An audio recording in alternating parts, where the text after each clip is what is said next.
नमस्कार, आप सभी का स्वागत है। आज इस वीडियो के द्वारा मैं अर्पिता राणा जो हैं उनकी माताजी ने प्रश्न भेजा है अर्पिता राणा जी के लिए कि उनकी शादी कब होगी और उनकी डिटेल भेजी हुई है और उनका जन्म स्थान दिल्ली बताया है। उनके बताए हुए समय के अनुसार अर्पिता जी की जो कुंडली बनती है वह वृश्चिक लगन की बनती है, जो आपके सामने है। ग्रह स्थिति इस प्रकार हैं: लगन में बुध हैं, चौथे भाव में गुरु केतु हैं, छठे भाव में शनि हैं, सप्तम भाव में चंद्रमा है और दसम भाव में मंगल राहु हैं और 12वें भाव में सूर्य शुक्र हैं। ये इनकी ग्रहों की स्थिति है। देखिए, इनका जन्म वृश्चिक लगन में हुआ है तथा कृत्तिका नक्षत्र के दूसरे चरण में हुआ है। जन्म राशि इनकी वृष है। वर्तमान में आपको राहु की महादशा चल रही है और राहु की महादशा में शनि का अंतर चल रहा है, जो 3-11-27 तक है। शनि का अंतर राहु में जो है वो 3-11-27 तक है।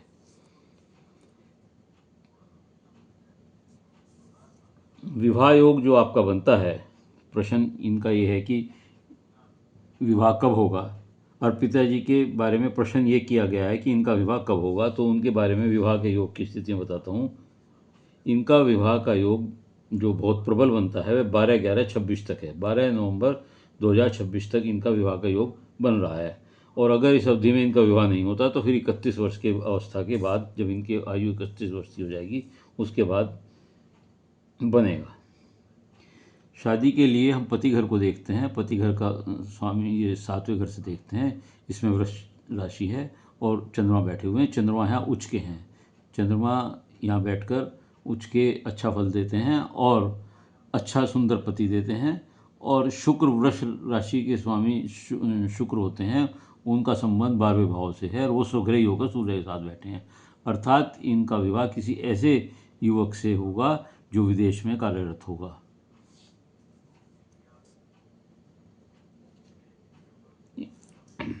सुंदर भी होगा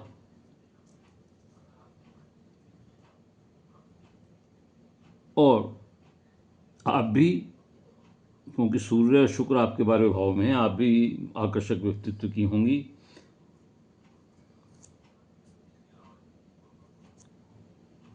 तो इस प्रकार मैं समझता हूँ कि आपका कार्य क्षेत्र, आपका भी रिहाइश और जो शादी है विदेश में किसी युवक से होगी और वहीं आप जो है स्थायी निवास करेंगी। 12वें भाव में शुक्र का होना तथा शनि का छठे भाव में होना, जो यहाँ पर इसे 12वें भाव को देखता है, तथा गुरु की 9वीं दृष्टि भी यहीं 12वें भाव पर पड़ रही है। ये सब योग बताते हैं कि विदेश योग बनता है। इस प्रकार आपके जीवन में विदेश योग पक्का है और आप विदेश में ही जाकर सेटल हो सकती हैं या रहेंगी। शनि तथा सूर्य दोनों ही ग्रह नीच के हैं। यहाँ शनि नीच के हैं, यहाँ सूर्य नीच के हैं। चंद्रमा उच्च के हैं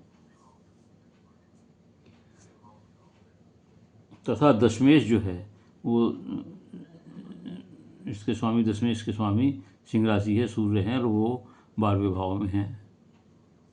वो 12वें भाव में है, तो इसका मतलब ये है कि नौकरी भी विदेश से संबंधित होगी, विदेश से आय का जरिया बनेगा।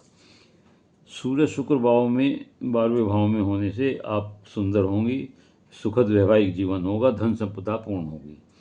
10वें में मंगल और राहु होने की वजह से ये अंगार दोष बनता है। इसकी वजह से आपको नौकरी में, अपनी पर्सनल नौकरी में कुछ अड़चन आ सकती है, परेशानी हो सकती है। गलत प्रकार से पैसा कमाने की अगर चेष्टा की तो नुकसान उठाना पड़ सकता है, दिक्कत में आ सकती हैं। लेकिन यहाँ मंगल आपको साहसी भी बनाता है, ऊर्जावान भी बनाता है, नेतृत्व के गुण भी देता है, महत्वाकांक्षी बनाता है। मेहनत से आप अपने लक्ष्य को प्राप्त कर सकती हैं।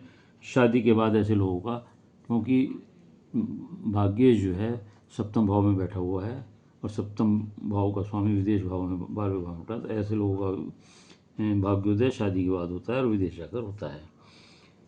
गुरु केतु चतुर्थ भाव में हैं, आध्यात्मिक बनाते हैं, जीवन में सफलता, समाज में प्रतिष्ठा, मान प्रतिष्ठा दिलाते हैं, अच्छी प्रतिष्ठा दिलाते हैं। परिवार से दूर ऐसे लोगों को परिवार से दूर जाकर रहना पड़ता है। ये होशियार, इंटेलिजेंट होते हैं, विद्वान होते हैं, शिक्षित होते हैं। शनि छठे में होने से आप का कोई शत्रु दुश्मन आपका कुछ नहीं बिगाड़ सकता, बीमारियों से लड़ने की क्षमता मिलती है, लेकिन आर्थिक कष्ट या आर्थिक परेशानियों से आप जूझ सकती हैं, सामना करना पड़ सकता है। शुक्र यहाँ बैठकर खर्चे अधिक देते हैं, तो खर्चे पर आप नियंत्रण करें। ये आपकी कुंडली की स्थिति है। उपाय आपका ये है कि आप एक तो शनि का उपाय करें। शनि के उपाय के लिए क्या करें कि शनिवार को सूर्यास्त के बाद पीपल के पेड़ पर जाकर तेल का दीपक जलावें।